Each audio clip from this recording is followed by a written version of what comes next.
Fil-katekesi tagħna llum xtaqt li nirriflettu ftit fuq element li kien jidher tant qawwi u tant importanti f'dik li hija l-ħajja tal-Knisja tal-bidu. Jiena konvintu nemmen li kif inhi s-sitwazzjoni tagħna f'Malta, f'kultura li m'għadix tirrifletti aktar il-kultura nisranija taħt diversi aspetti. F'soċjetà fejn mhux kull minnu Malti huwa nisrani u dan huwa numru li qiegħed jikber u jiżdied għal raġunijiet differenti. F'din it-tip ta' soċjetà, il-Knisja titterġa' ssib l-eruq tagħha fl-esperjenza ewlenija ta' ħutna nsara fil-bidu. Fuq dan qed nirrifletti diversi drabi b'diversi modi. Illum xtaqt nieħu element mill-mod kif l-insara fil-bidu kienu jgħixu l-ħajja tagħhom li huwa l-element tal-komunjoni, il-komunità, l-għaqda. L-insara tal-bidu kif jgħidilna l-ktib tal-Atti tal-Apostli diversi drabi jiddeskrivihom li kienu qalb waħda u ruħ waħda. Kienu maqudin fl-imkien fil-qsim tal-ħobs, maqudin fit-talb, maqudin fil-talim tal-Apostli.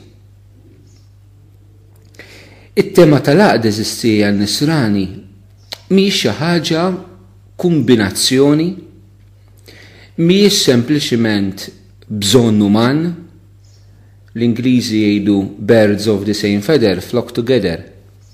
Mhix kwistjoni li għaliex aħna għandna xi affarijiet komuni allura nkunu flimkien.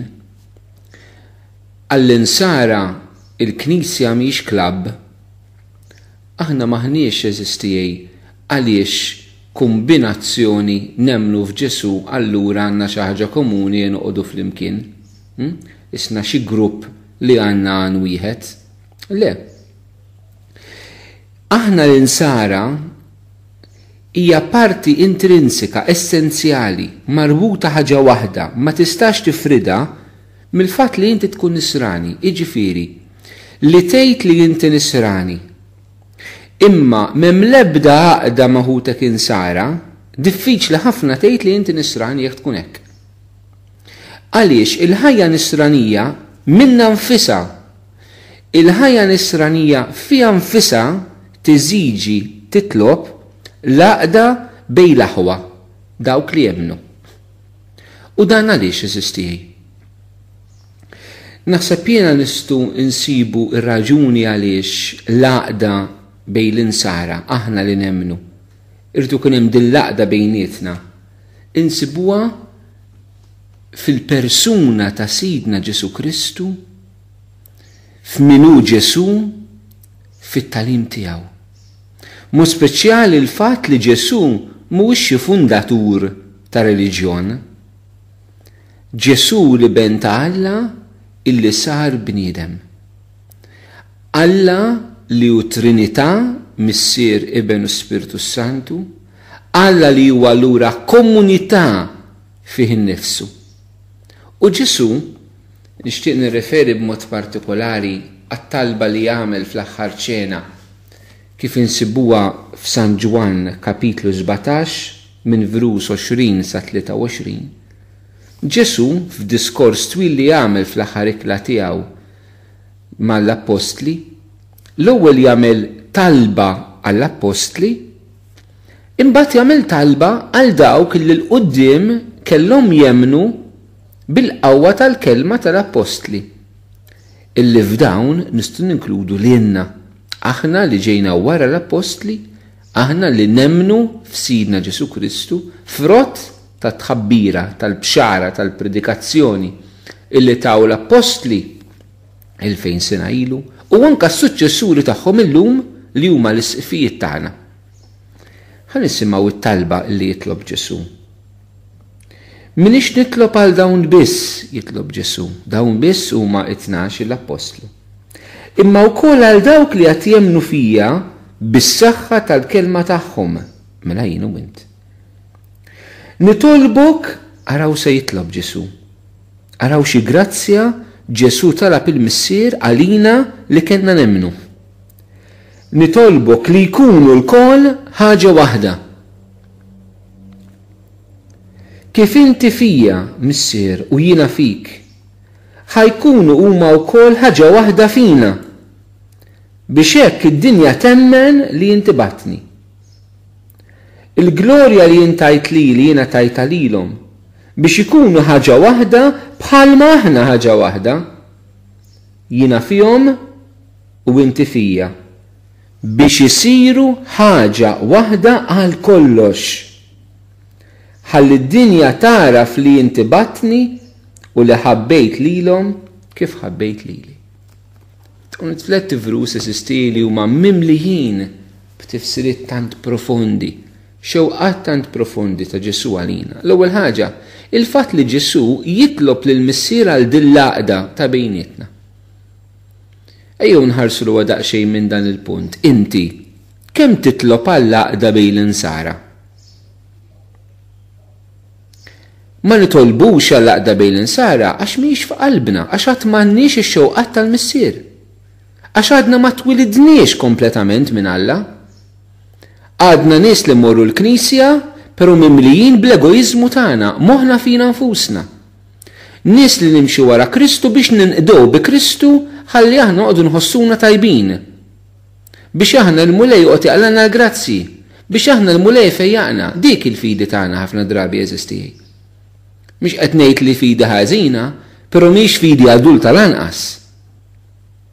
U għan min irid jagħmel mixja serja ta' ħajja nisranija, ara għal xiex titlob, ara x'inhuma x-xewqat spiritwali tiegħek u tkun taf int fejn il-mixja spiritwali tiegħek.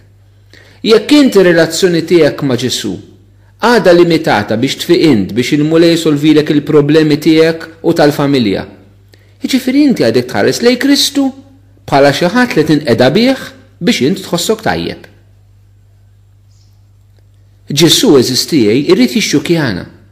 Irridu naraw jekk aħna nixfina, jekk aħna aħniex imwielda minn Alla, twilidniex mill-ġdid, kif jgħid Ġesu Nikodemu.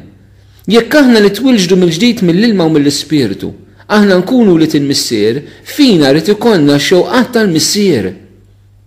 U Ġesu hawnhekk jitlob il-missier għall-għaqda bejn l-insara, għall-għaqda ta' bejnietna. U fi żminijietna għandna bżonn nikkontemplaw ħafna din ix-xewqa ta' Ġesu li hija x-xewqa tal-missier għalina bħala nsara li nkunu maqudin bejnietna. Ġesu f'dan illi smajna f'din it-talba lill-missier jagħmel 3 kwalitajiet dwar din l-għaqda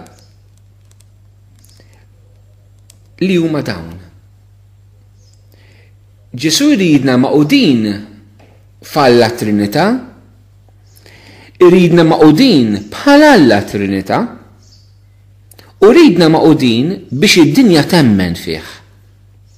Ħanduruhom wieħed. Ġesu jridna maqudin fih, aħna fih u fina u mbagħad hu fil-missier. Allura permezz ta' Ġesu aħna nkunu l-kol maqudin bejnietna u Ġesu li jabqut mal-missier aħna nakkwistaw din l-għaqda ma' Alla. Mela jaqda bejnietna fi Kristu li twassalna l-għaqda f'Alla.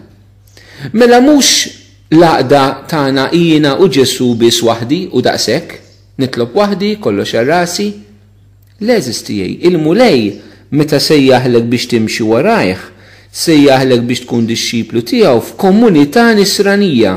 Ma tistax tkun dixxiplu ta' Ġesu waħdek u dan mhux għas-sapportu għal bżonn, imma x'aħna rridu nirriflettu din l-għaqda li hemm f'Alla Trinità, Missier Iben u Spiritu Santu. Interessanti li Ġesu meta jeżel l-apostli ma joqgħodx jeżilhom wieħed, ma jagħtihomx mixja individwali, Ġesu jeżilhom f'għaqda f'komunità, fit-12. U jibnihom bħala apostli fl-għaqda ta' bejniethom, fit-12, mhux kulħadd tar-rasu. U Ġesu eżistijaj hekk iridna, maqudin fih. Iġifieri il-qawwa tal-għaqda mhix se tiġi fina nfusna, il-qawwa tal-għaqda se tiġi fih f'Ġesu. U din importanti għaliex aħna dnub jifridna minn xulxin. Il-grazzja taqadna bejnietna.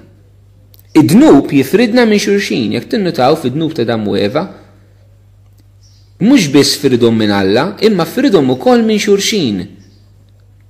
Adam fil-li kien jgħid dina għadma minn għadmi laħam il-laħmi, f'daqqa waħda jgħid dik li inti tajtni. Dan l-estasi ta' mħabba lejn Eva jispiċċa f'dik li inti tajtni. Donnhom bħal miż-żewġin meta jiġġieldu jinsew l-għaqda ta' żwieġ u jajru li xulxin. Dik jew bi kliem ieħor dispreċċattiv. Id-dnub jifridna minn xulxin. Anka fil-Knisja. Anka fil-Knisja. In-nuqqas ta' qdusija fil-ħajja tagħna, in-nuqqas ta' għaqda tagħna ma' Ġesu laqanilna mingħajru ma nistgħu nagħmlu xejn. In-nuqqas ta' ubbidjenza lejn il-kelma ta' Ġesu qal min ħobbni ħares kemti, iġib il-firda anka bejnietna. L-għaqda tagħna ma' Kristu iġib mill-ġdid l-għaqda ta' bejnietna. It-tieni ħaġa Ġesu qalilna biex talab li nkunu maqudin bħalma l-missieru li benu huma maqudin. U x'jiġifieri bħalhom? Ġesu darb'oħra wkoll jagħmilna stedina biex inkunu perfetti bħal mu perfett missierna li hu fis-smawiet. Darb'oħra jestedina biex nuru ħniena bħalma l-missier juri ħniena. Li nkunu bħalu l-ewwel ħaġa ma jfissirx li nkunu daqsu. Alla huwa l-perfezzjoni, l-imħabba, l-qdusija, tjubija, tajjeb, il-verità fih innifsu. Daqsu ma nistgħux inkunu, bħalu iva ma. Bħalu ġifieri rridu nixbħuh fil-mod illi huwa u perfett. F'dan il-każ irridu nixbħuh fil-mod illi il-missier benu ma maqudin. U l-mod li huma maqudin hija għaqda ta' mħabba fejn il-missier jagħti ħajtu għall-liben u l-liben jagħti ħajtu għall-missier. Jiġifieri din l-għaqda li l-mulej jrid fil-Knisja mhijiex għaqda illi tiġi min nies illi għaliex naqblu bejnietna. L-għaqda fil-Knisja ma tiġix għaliex kemm hu sew li aħna hawnhekk. L-għaqda fil-Knisja ma tiġix għax immorru tajjeb flimkien. L-għaqda fil-Knisja ma tiġix għax naħsbu għall-istess. L-għaqda fil-Knisja ma tiġix għax nażlu aħna ma' min inkunu maquda. L-għaqda fil-Knisja tiġi frott tal-imħabba u l-imħabba li hemm bejn il-missier u l-liben li jiena nagħti ħajti għal hija. Faċli tgħidha, diffiċli biex tgħixha. Imma l-għaqda bejnietna vera bħala Knisja fil-ħajja nisranija hija li aħna nkunu maqudin bħalma l-missier maqut ma' liben ma' l-missier. Li nagħtu ħajjitna għal xulxin. U minn hawnhekk joħroġ il-bżonn illi jiena ma nistax inkun nisrani ta' nhar ta' ħadd. Li jiena mmur il-qudies l-insara jintaqgħu fil-Knisja kombinazzjoni soċjoloġika nħobb ngħidilha jien, jiġifieri insertajna illi ntqajna fil-parroċċja l-qudies tad-disa, imma jiena dħalt ma naf il-ħadd u ħriġt ma naf il-ħadd. Ġifiri, il-qudies ti permettuli ħadd ma jħossu offis, ġibni bħal supermarket. Jiena mmur is-suq, jiena mmur market, immur f'stabiliment kbir fejn jiena naqbad ninqeda minn kollox u forsi jiena wint. Iltqajna nixtru fl-istess ħin. U xi drabi hekk nagħmluha. Jiġifieri jekk nista' l-qudies niffitja ma' mumenti oħrajn li jiena għandi, ħalli nlaħħaq kollox daqqa hekk nagħmel. Bħalma meta mmur nixtri s-supermarket, immur f'ħanut kbir li nsib kollox daqqa ma nqgħodx immur nagħmel qadiet oħrajn wara. Ma nagħmlu l-ebda sforz, l-ebda sagrifiċċju biex niltaqgħu bejnietna. Jekk iltqajna tqajna, jekk ma tqajniex ma tqajniex. Jien mort il-Knisja, dħalt hemmhekk, tajna l-paċi xulxin li ma tfisser xejn, read void ġibnieh, ma jfisser xejn, read void. Għax inti li tagħti l-paċi l xi ħadd li m'għandikx relazzjoni miegħu hija farsa. Hija farsa. Ġifieri aħna rridu eżisti għandna bżonn b'mod radikali neħtlu mill-ġdid u naraw dan l-element tal-ħajja nisranija tagħna fejn tidħol il-komunjoni. Se nagħmlu fil-Knisja llum f'Malta biex aħna l-insara nidraw wiċċ-xulxin. Li aħna l-insara nkunu nafu ftit lil xulxin. Ċertament din ma tistax tibqa' ssir f'qudies tal-massa. Ma tistax tibqa' ssir f'qudiesa fi knejjes kbar basta l-Knisja memlija u anke jekk il-Knisja tkun memlija naħsbu li b'daqshekk ilħaqna xi ħaġa, għadna lura. Aħna baxxejna l-istandards tal-ħajja nisranija naħsbu li xmur il-qudies il-ħadd. Jiġifieri jekk ġaqgħet tagħmel xi ħaġa kbira ħdejn minn ma jmurx. Frankament minn aħna nagħmlu xejn kbar għax immorru qudies il-ħadd. Jekk aħna l-ħajja nisranija rridu xejn għal qudies tagħna ta' ħadd vera faqqarnija. Faqqarnija. Għaliex il-qudies tesprimi realtà wisq ikbar milli jiena mort u ċelebrajt li t-kwarti mumenta talbu tlaqt lem. Jekk nirriduċuha sempliċement għall-qudies tal-ħadd, faqqarna il-ħajja nisranija u faqqarna l-qudies għall-Ewkaristija fiha nfisha. Inkunu faqqarna il-komunjoni l-għaqda ta' bejnietna. Għax l-għaqda ta' bejnietna ma tistax tiġi ridotta għal 3 kwarti qudies darba fil-ġimgħa. Issek aħna kuntenti li nkunu nsara ta' dan il-livell, żgur mhijiex ix-xewqa tal-Knisja lina. Il-Papa Ġwanni Pawlu II f'dokument sabiħ li kiteb feruq is-sena tal-Ġublow jismu fil-bidu tal-millenju ġdid, għamel sfida lill-Knisja u kellna bżonn f'Malta niftħu widnejna liha u noħduha wkoll. Sfida illi ngħixu livell għoli ta' ħajja nisranija ordinarja. Livell għoli ta' ħajja nisranija ordinarja. Livell għoli ta' ħajja nisranija ordinarja. Mhux livell baxx eżistijaj. U rridu niċċaqalqu waħda fina nfusna u nqumu minn nasu r-raqda li tħanna fiha mill-apatija u t-telqa reliġjuża mhux qed ngħid ta' ma mmurx il-Knisja, ta' min jiġi qed nitkellem jien, tagħna fil-Knisja, saċerdoti inklużi. Inqumu hawn fuqna nfusna, eżistijaj, u niskopru mill-ġdid is-sejħa li l-Knisja tagħmlilna, is-sejħa ta' Kristu fejn jidħol dal-aspett tal-għaqda l-komunjoni. Għandna bżonn eżistijaj strutturi ġodda jekk hemm bżonn fil-Knisja. Jekk hemm bżonn għandna bżonn strutturi ġodda fil-parroċċi tagħna. Strutturi li jservu l-għaqda vera ta' bejnietna. Strutturi li jgħinna noħolqu din l-għaqda. Mumenti meta l-insara jekk hemm bżonn jinqasmu fi gruppi żgħar u jiltaqgħu u jaraw wiċċ xulxin. Meta jien nista' nintaqa' ma' ħija miljun nisrani. Għall-inqas għal min irid għandu jkollu din il-possibilità. Mhix possibilità offruta biss fi gruppi u faqdiet, però offruta fir-realtà ta' dak li hija l-ħajja tal-parroċċja. Għaliex fit-tagħlim tal-Knisja il-parroċċja tibqa' iċ-ċellola bażika ħanejdu hekk fid-djoċesi fejn l-insara jesprimu l-fidi tagħhom. Illum eżistijaj ma tistax tgħix il-fidi nisranija tiegħek maqtuħ waħdek. Assolutament. F'realtà li tmur fuq ix-xogħol u ssibhom kontra Kristu kontra Knisja, tmur fil-familja u ssibhom kontra Kristu kontra Knisja. Il-ħbib tiegħek kontra Kristu kontra Knisja. Kif ħatejx kif ħażhom sod il-fidi nisranija tiegħek. Jekk int ma tintaqax ma' ħutek insara mill-qrib, titkellem magħhom, taqsam il-fidi tiegħek magħhom, tisma' l-esperjenzi tagħhom, taqsam l-esperjenzi tiegħek u nimbnew flimkien madwar il-kelma tal-Alla u madwar l-Ewkaristija. Kif jista' jkun li dan irriduċejnieh għal qudies tal-ħadd, tidħol ma tkellem il-ħadd u toħroġ ma tkellem il-ħadd. Però fil-kuxjenza tiegħek tajjeb illi ħarist jum il-ħadd. Eżistijaj mhux qed ngħidli dan ħażin qudies biex niftehim tajjeb, però faqqarnija.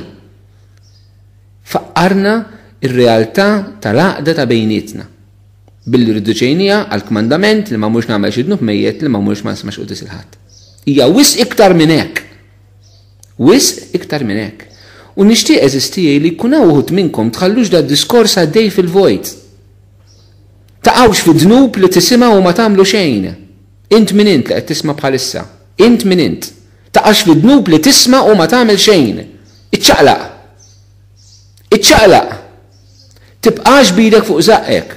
Tgħidx dan u klam sabiħ klim tajjeb. Joddux kontra qed ngħid għax qed innigżek fil-laħm il-ħaj. Ejjew naraw x'nagħmlu eżistijaj. Tkellmu mal-kappillani tagħkom, tkellmu bejnietkom, ħudu inizjattivi kif bħala nsara se ninaqdu bejnietna u nikbru f'komunitajiet żgħar. Ma nistgħux nibqgħu nsara tal-massa fi żminijietna. In-nisrani għandu bżonn is-sapport ta' ħudu nsara. Din l-għaqda eżistijaj kif qed tesprimi ruħha. Ġesu jgħid ġifieri ma tistax hekk laqda fl-ajru tittider. Ġesu qal minn dan jarfukom li intom tiegħi, jiġifieri l-għaqda jridu jaraw għan-nies bejnietna. Jekk ma nidrux li aħna maqudin u mhux biex nidru biex hekk inkunu x'laqdi għal imħabba fl-aħħar mill-aħħar u ma tistax tħobb maqtuħ minn kulħadd. Kif tista' tħobb maqtuħ minn kulħadd? Kif tista' tħobb il xi ħadd jekk toqgħod magħluq bejn erba' ħitan ta' ħajtek, ta' darek, ta' moħħok?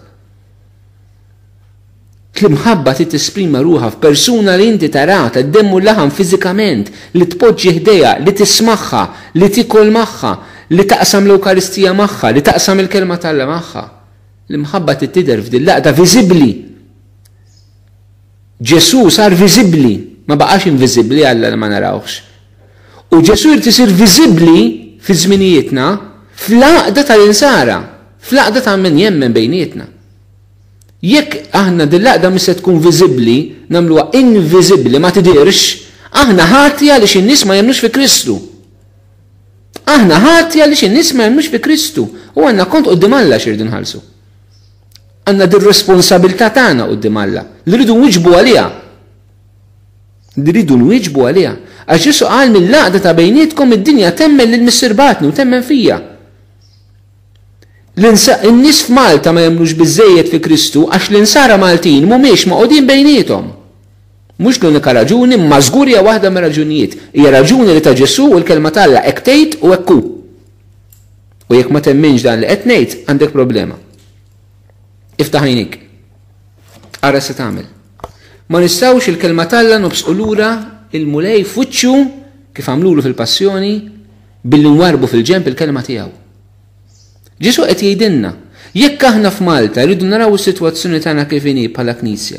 Waħda mill-affarijiet li rridu naraw hija fejn qiegħda dil-laqda ta' bejnietna, għax mingħajr laqda ta' bejnietna, in-nies mhumiex se jemmnu fi Kristu. U jekk aħna minna esperjenza tal-imħabba ta' Ġesu, ma nistgħux inċaħdu lin-nies mill-imħabba ta' Kristu li jridu jarawha fl-imħabba tagħna, fl-laqda ta' bejnietna. Fejn hemm laqda, fejn hemm l-imħabba, id-dinja li kesħet mill-laqda u mill-imħabba tiġi tissaħħan għall-plensara. Għax taf li hemm sissib il-ken, hemm sissib l-imħabba, hemm sissib laqda li l-bniedem jixtieq u li Alla biss jista' joħloq. Irridu nikkonvertu fil-Knisja sistijaj. Għax fil-Knisja għandna ħafna egoiżmu, fil-Knisja għandna ħafna supervja, fil-Knisja għandna ħafna nies ta' rashom jibsa, fil-Knisja għandna ħafna nies li jridu jagħmlu karriera. Fi Knisja għandna nies li jridu jidhru huma. Fi Knisja għandna nies supervi. U fejn hemm is-supervja m'hemmx laqda, m'hemmx l-imħabba. Hemm bżonn konverżjoni fil-Knisja sistijaj. Il-Knisja titbiddel. Titbiddel fil-qlub tagħna il-membri tagħha. Il-Knisja qaddisa, hija l-ġisem ta' Kristu, hija t-tempju tal-Ispirtu, per hemm id-dnub jammar fil-qalb tiegħek u l-qalb tiegħi. U dnub jifridna minn xulxin.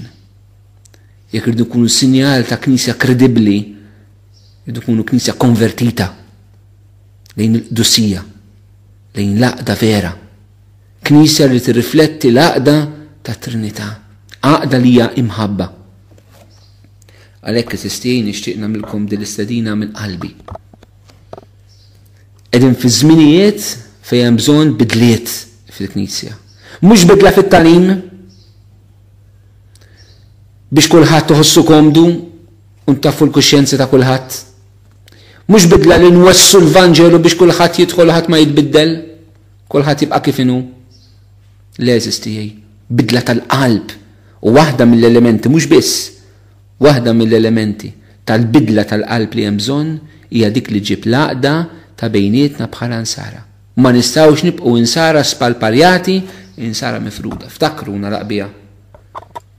Illi raj tajjeb jfittex in-naġa mitlufa. Dik li nfirdet minn mal-komunità, minn mal-merħla. Għaliex? Għaliex meta naġa tinfiret mal-merħla, hemmhekk il-lupu, simbolu tax-xitani, jmur jattakka. Meta mifruda. Meta aħna ma nkunux maqgħudin bejnietna, ikun l-iktar mument debboli biex ix-xitan jattakkana, jaqtana mill-Knisja mbagħad jispiċċa. L-laqda ta' bejnietna hija l-iktar ħaġa li tassigura li aħna nieqfu l-attakki tax-xitan fil-ħajja tagħna. Għalhekk Ġesu jitlaq għal dik in-naġa, jitlaq il-merħla jfittex in-naġa. Għax moħħu mistrieħ jekk dawk id-99 jibqgħu maqgħudin bejniethom, il-lupu mhux se jattakkhom. L-għaqda ta' bejnietna hija waħda mill-ikbar armi kontra x-xitan fi żminijietna.